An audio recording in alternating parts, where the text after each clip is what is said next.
Salam untuk kita semuanya, berjumpa lagi dengan saya di channel Aritila Tutorial, tempat kita untuk berbagi informasi seputar informasi pendidikan dan informasi guru, serta informasi lain yang ada hubungannya dengan pendidikan dan guru.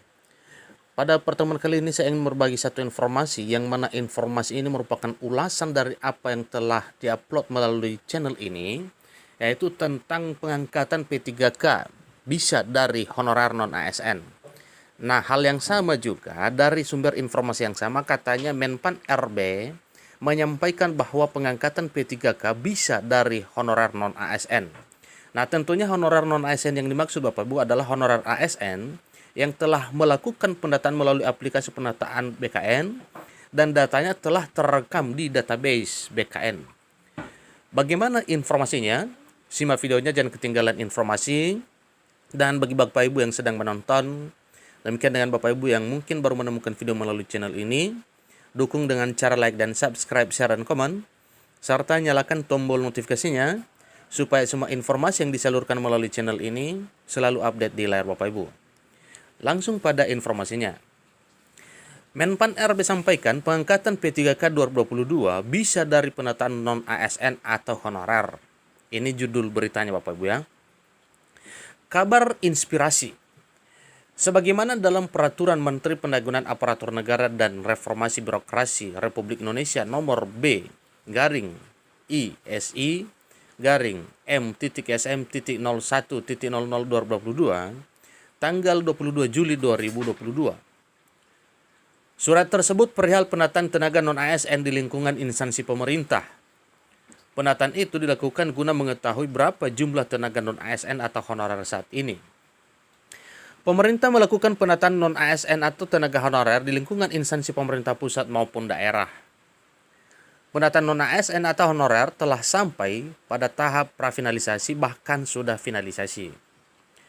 Selain untuk memetakan jumlah tenaga non-ASN atau honorer, juga berkaitan dengan pengangkatan P3K. Ingat Bapak Ibu ya, selain untuk memetakan jumlah tenaga non-ASN atau honorer, juga berkaitan dengan pengangkatan P3K. Berkaitan dengan pengangkatan P3K bukan berarti mengangkat non-ASN menjadi ASN P3K. Dalam surat tersebut, penataan non-ASN atau honorer menindaklanjuti Surat Menteri Pan RB nomor B garing 185 garing M.SM.02.03/2022 tanggal 31 Mei 2022.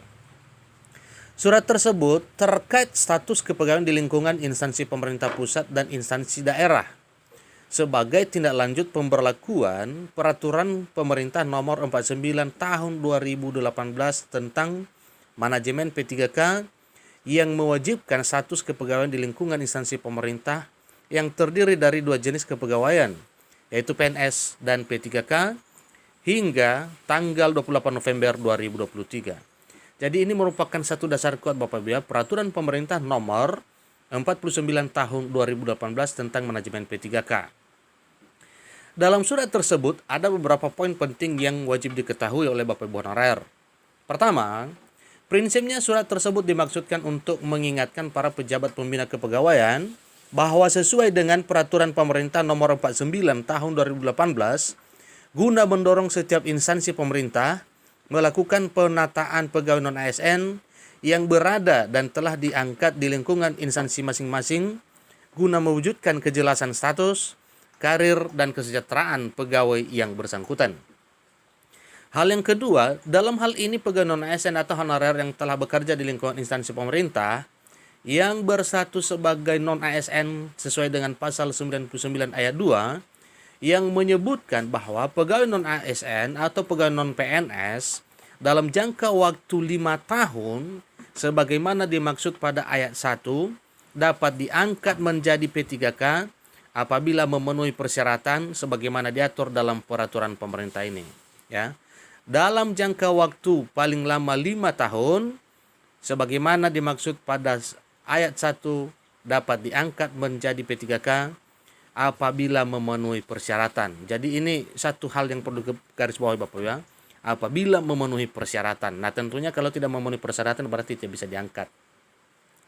Ketiga, setiap pejabat pembina kepegawaian agar melakukan pemetaan pegawai non-ASN di lingkungan instansi masing-masing Dan bagi yang memenuhi syarat dapat diikutsertakan atau diberikan kesempatan mengikuti seleksi calon PNS maupun P3K dengan ketentuan sebagai berikut. Pertama, berstatus tenaga honorer kategori 2 dan terdaftar dalam database BKN non-ASN yang telah bekerja pada instansi pemerintah. Berstatus tenaga honorer kategori 2 yang terdaftar dalam database BKN dan pegawai non-ASN yang telah bekerja di instansi pemerintah.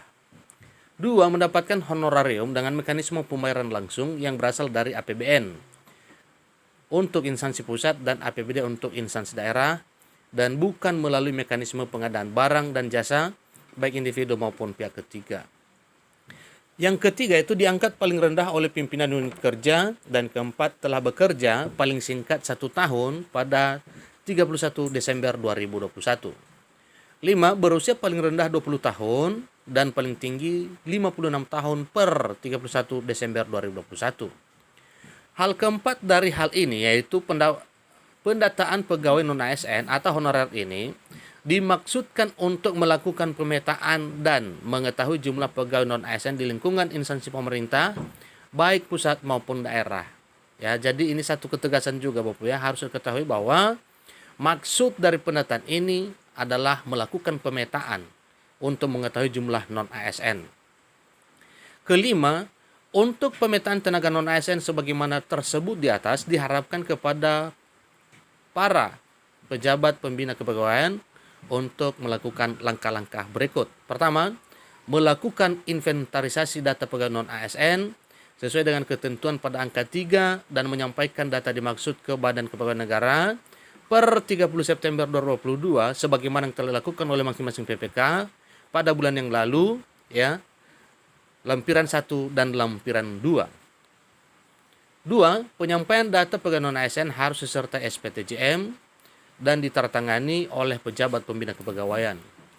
3. Perekaman data pegawai non-ASN harus menggunakan aplikasi yang telah disiapkan oleh Badan Kepegawaian Negara atau aplikasi BKN. 4. Bagi pejabat pembina kepegawaian yang tidak menyampaikan data pegawai non-ASN sebagaimana tersebut pada huruf A, B, dan C dianggap dan dinyatakan tidak memiliki tenaga non-ASN di daerahnya. 5.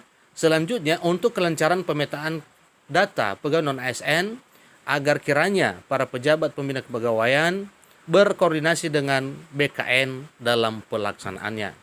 Demikian informasinya Bapak Ibu, dan ini satu dasar kuat ya yang bisa diprediksi menjadi dasar kuat untuk pengangkatan honorer menjadi ASN P3K maupun CPNS, yaitu peraturan pemerintah nomor 48 ya 2018. Demikian informasinya. Semoga bermanfaat. Maaf, peraturan pemerintah nomor 49 tahun 2018.